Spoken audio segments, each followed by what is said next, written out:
Mesdames et messieurs, bonsoir et bienvenue à cette édition d'information sur les antennes de Numérica Télévision. D'abord, les titres débutés officiellement le 31 juillet 2016 à Gbadolite dans la province de Nord-Ubangi.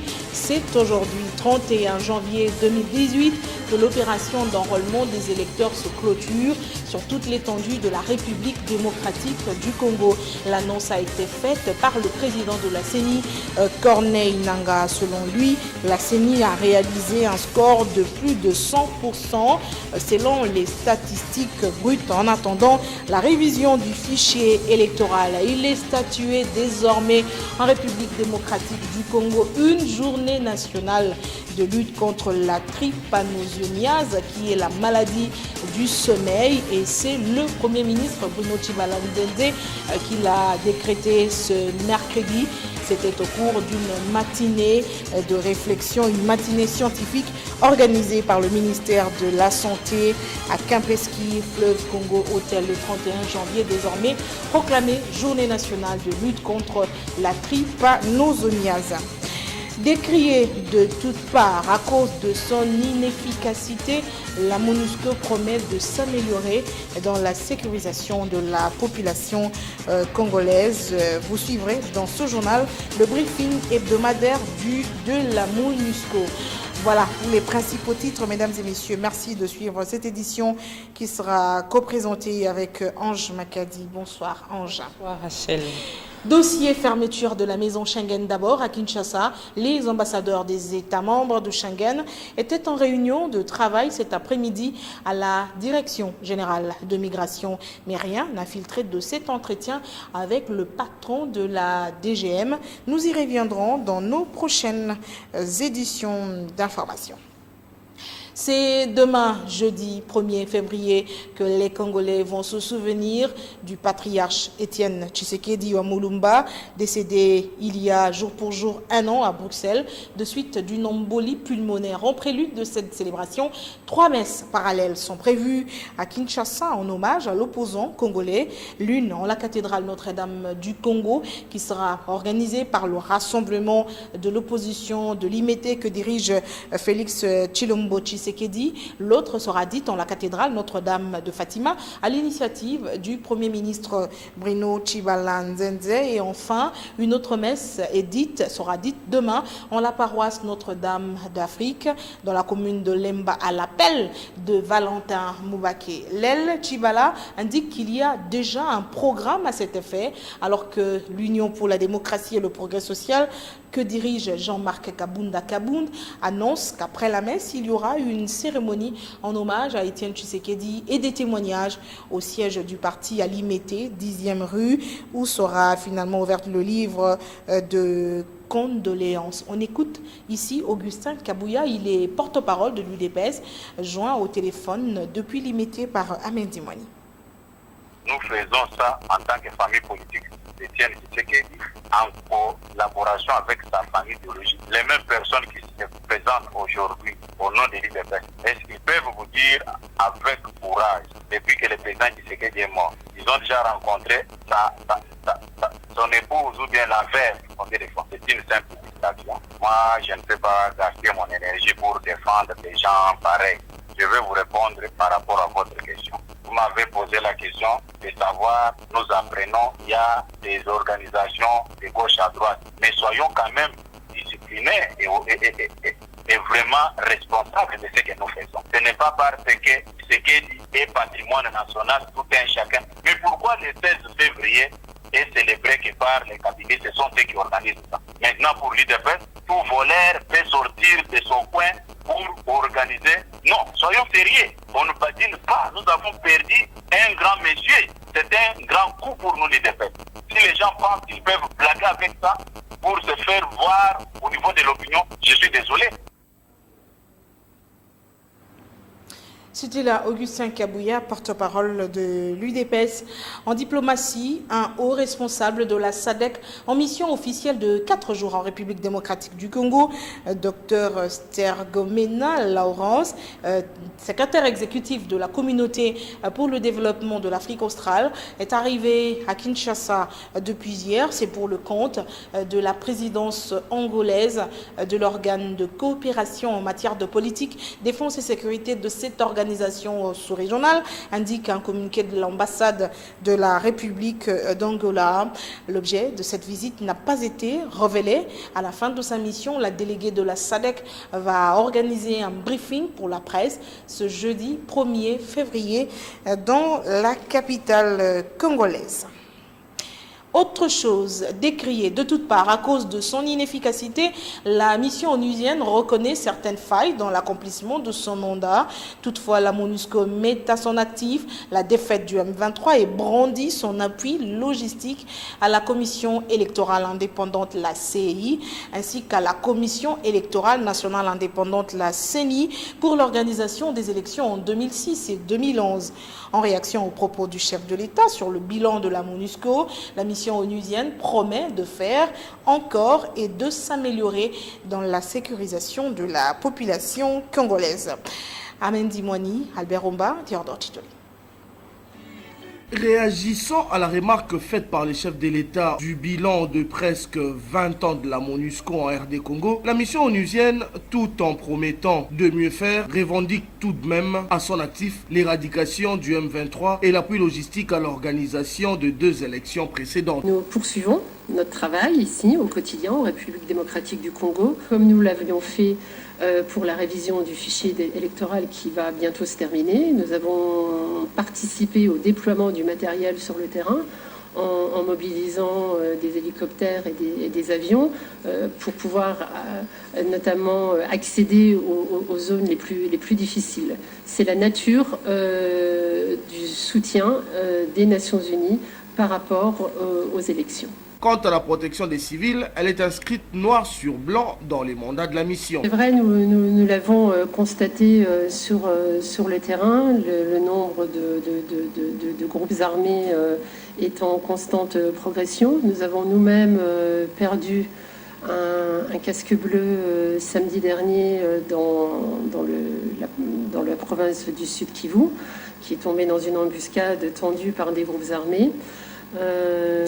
Donc, oui, effectivement, nous faisons comme vous le constat que la situation, on assiste à une situation qui est compliquée d'un point de vue sécuritaire, compliquée pour la protection des civils.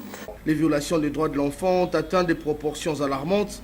La MONUSCO déclare avoir enregistré environ 3800 cas en 2017. Et la MONUSCO, vous le savez, non seulement critiquée au sommet de l'État congolais, même au niveau de l'Union africaine. Vous avez suivi le président sortant de l'Union africaine, Alpha Condé, qui s'adressait au secrétaire général des Nations Unies à propos de l'efficacité des casques bleus en Afrique. Alors, question, comment l'opinion publique perçoit-elle les actions de la MONUSCO en République démocratique du Congo? Tout naturellement, les avis sont très partagé. De son discours en septembre 2017 à New York, lors de la 72e session de l'Assemblée générale de l'ONU, jusqu'à son point de presse du 26 janvier 2018, le chef de l'État n'a exprimé qu'un vif désir, celui du retrait total des casques bleus sur les territoires congolais. À Kinshasa, certains Kinois estiment qu'il n'a pas tort à cela. Il a très bien parlé, je le jette de fleurs. La MONUSCO nous pille. Chaque minute après, il est en train de nous piller dans ce pays. Elle n'a rien apporté. Depuis que la MONUSCO est là, la guerre n'a pas cessé à l'Est. Les troubles n'ont pas cessé. Il y a toujours des troubles à l'Est. En principe, disons, la MONUSCO devait s'interposer entre les forces négatives et la population. En revanche, d'autres continuent de considérer la présence de la MONUSCO comme un garde-fou aux agissements imprévisibles des dirigeants congolais. Nous vivons dans un moment très complexe, ces gens-là ne peuvent pas partir. Alors s'ils partent, la population, le peuple congolais, sera vraiment exposé. En quelque sorte, ces gens-là sont comme, je dirais, les syndicalistes de notre peuple. Et s'ils partent, c'est fini. C'est fini avec ce que nous vivons comme au pouvoir ici. Donc, le peuple, on va marcher sérieusement sur le peuple. La mission des Nations Unies au Congo a déjà plus de 20 ans. Elle travaille aux côtés des FARDC pour lutter contre les groupes armés. Il faut désormais dire G6 et non le G7.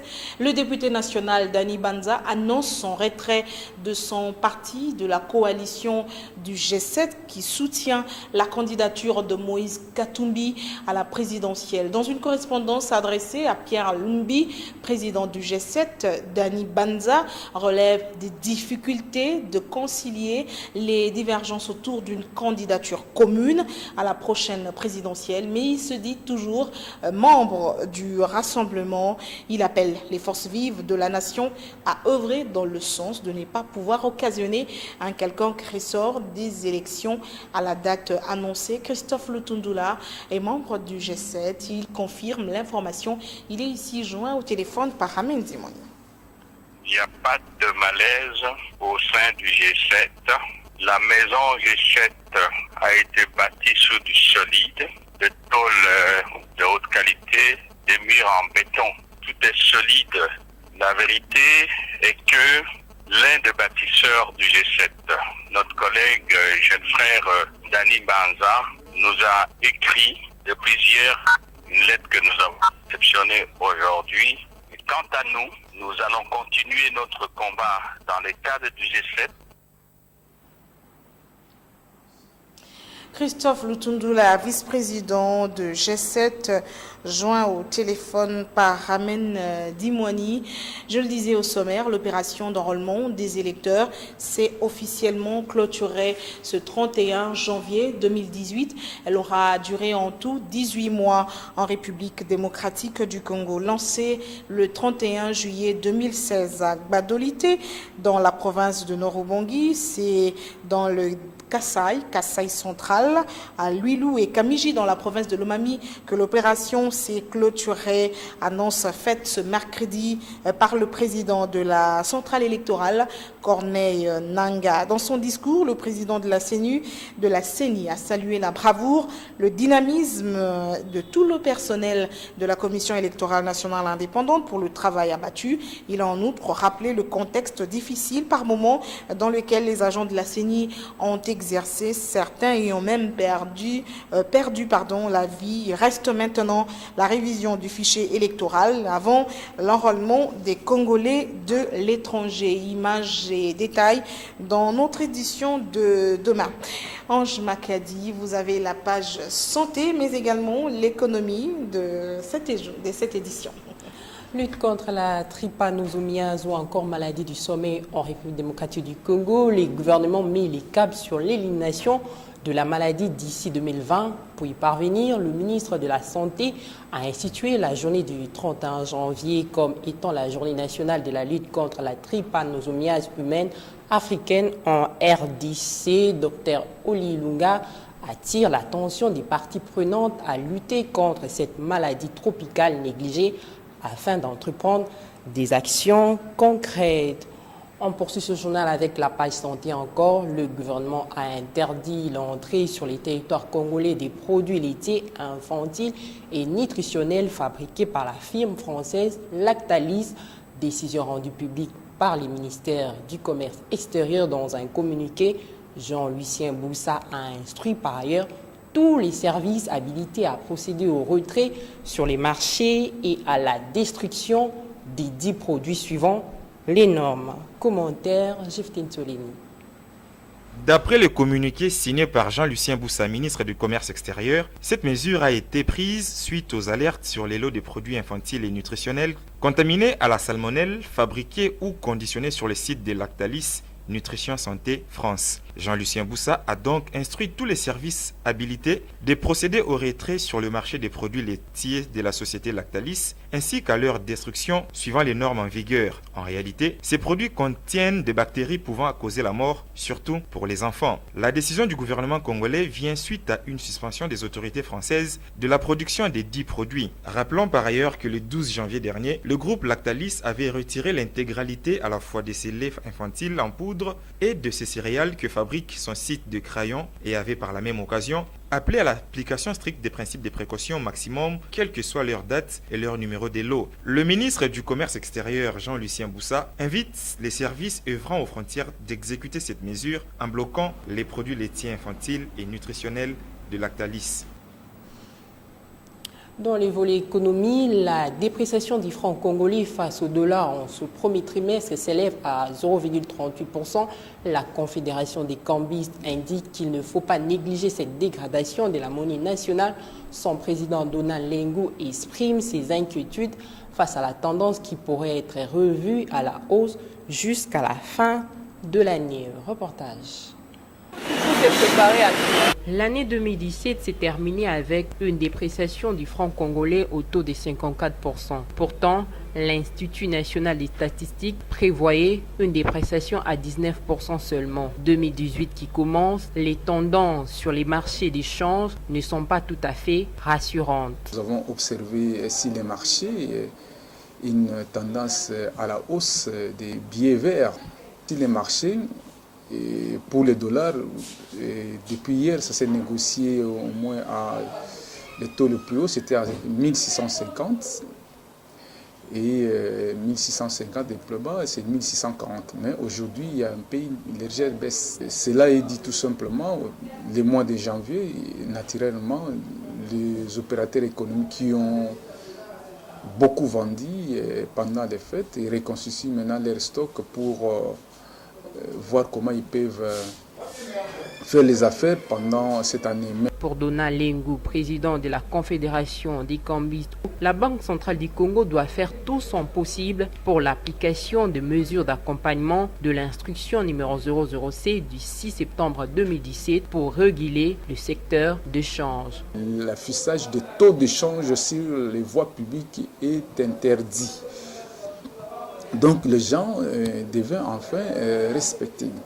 Alors il y a d'autres places où on ne met pas, mais nous sommes en train toujours de travailler pour sensibiliser. Cette sensibilisation doit aussi aller auprès de la population qui utilise les dollars dans leurs transactions. Les prix des matières premières en ces débuts d'année sont en hausse. L'économie congolaise pourrait se porter mieux si et seulement si le secteur du change bénéficie aussi d'un bon suivi.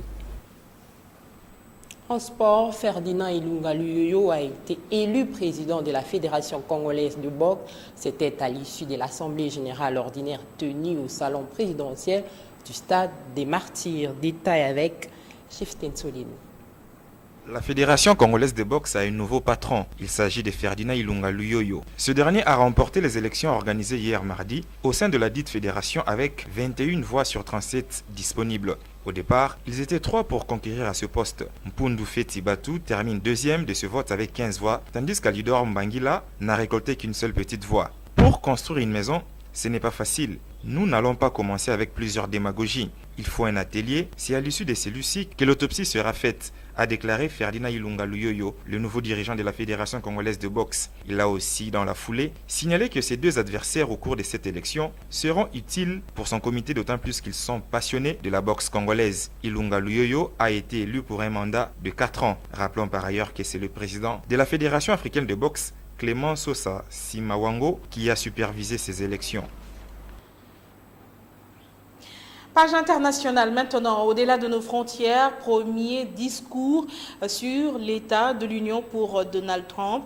Le président américain s'est exprimé devant le Congrès où il a présenté son bilan et ses projets pour l'année à venir en conviant parlementaires et américains à l'unité. Le commentaire est signé Félix Silunga. Loin des divisions qu'il contribue habituellement à créer, Donald Trump s'est voulu rassembleur et optimiste lors de son premier discours devant le Congrès. Le président américain a illustré son discours par le récit des exploits accomplis depuis son arrivée à la Maison-Blanche. Il a déclaré que 2,4 millions d'emplois avaient été créés aux États-Unis. Il a également évoqué les cours de la bourse qui n'ont cessé de battre des records. Des succès qu'il attribue à sa réforme fiscale et aux déréglementations imposées dans de nombreux secteurs. Donald Trump a en outre présenté ses projets pour l'année à venir et veut tarir le flux de nouveaux migrants.